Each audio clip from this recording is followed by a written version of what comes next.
talk first about whether there are any good arguments to think that atheism is true.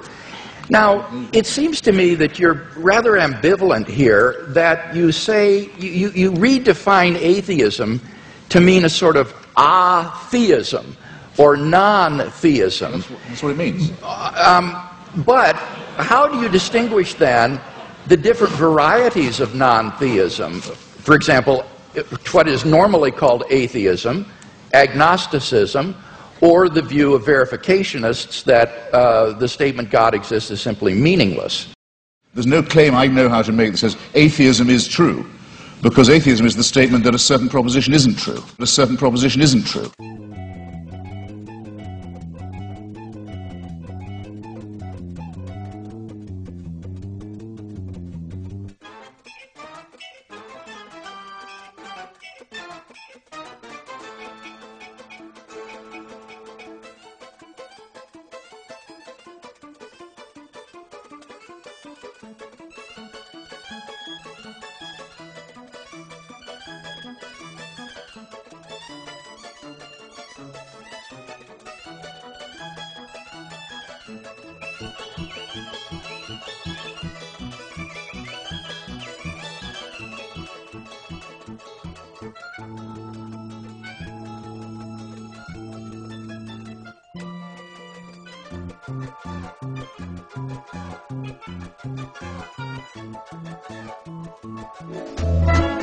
So I wish you'd get this bit right. Well, the point is, though, that on your definition of atheism or non-theism, it really embodies a diversity of views, such as agnosticism, what is normally called atheism, or this verificationism. Now, which of those do you hold to within this umbrella of atheism? Are you an atheist who asserts the proposition God does not exist, or do you simply withhold belief in God in the way the agnostic does?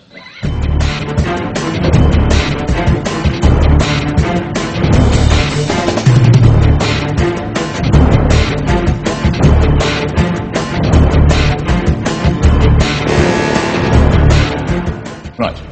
On some days, I'm not going to do you that much of a favor. On some days, I'm a great admirer of Thomas Huxley, who had the great debate with Bishop Wilberforce in Oxford at the Natural History Museum about Darwinism in the mid-19th century, who was known as Darwin's bulldog. We would now say Darwin's pit bull, and who completely trounced the good bishop. But I can't thank him for inventing the term agnostic. And I can't thank him for some of his social Darwinist positions either, some of which are rather unacceptable. I need an answer to this. Unattractive, yes. Because I think agnosticism is evasive.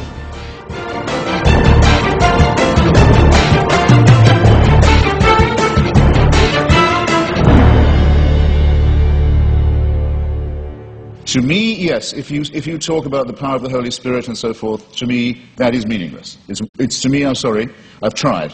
It's white noise. It's like saying there is only one God and Allah is his messenger. It's gibberish to me. There are many of us, I'm sorry, there are just many of us of whom this is the case. It may be true, it is true. Okay, Mr. Hitchens, I got to press you here. Feel free. What is your view exactly? Press away. Do you affirm God does not exist, or do you simply withhold belief? Once I have said that I've never seen any persuasive evidence for the existence of something, and I've made real attempts to study the evidence presented and the arguments presented, that I will go as far as to say, have the nerve to say, that it does not therefore exist. That it does not therefore exist, except in the mind, except in the Henry Jamesian subjective sense that you say of it being so real to some people in their own minds that it counts as a force in the world, yes. Okay, so you do affirm then that God does not exist. Now, what I want to know, and do you have any justification for that? I think I've come unwired in some horrible way. You're fine. Are you sure? Do you have any arguments leading to the conclusion that God does not exist? Well, I would rather, I think, I'm wondering if I'm boring anybody now.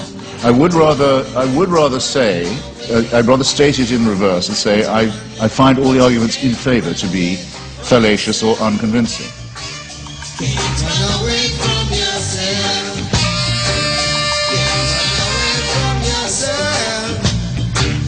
Can't run away from yourself. Can't run away from yourself. Can't run away from yourself.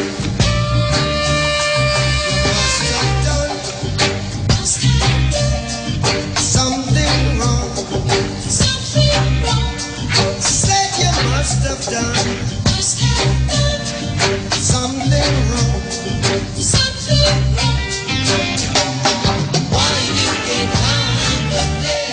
Would you agree that the absence of evidence is not evidence of absence? Well, you know, I'm not sure that I would agree. Okay. Let's turn to No, the I mean, moral I argument and think- talk about that a little bit.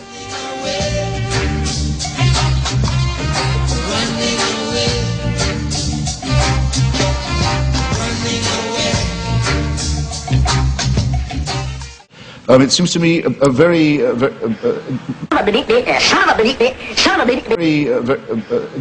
not a small question. No, it's certainly not a small question. It better be absolutely magnificent, it seems to me. And it's the lack of magnificence, I think, that began to strike me first.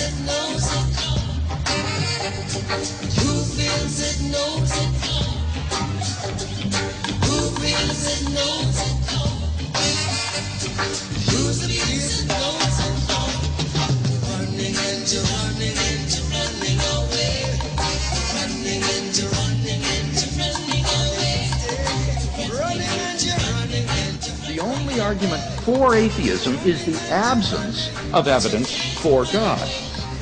But the problem here is that the absence of evidence is not necessarily evidence of absence.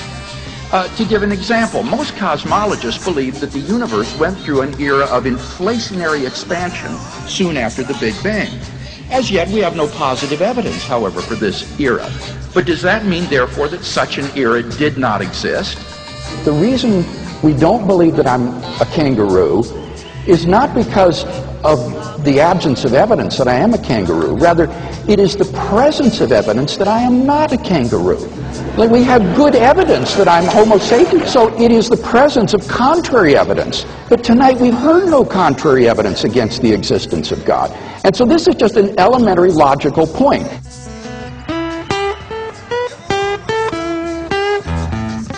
He asserts that he alone has the true worldview, atheism. The only problem is he doesn't have any arguments for this worldview. He just asserts it. So it seems to me that if you're going to have a worldview and champion it tonight, you've got to come to a debate prepared to give some arguments, and we haven't heard any. Chase those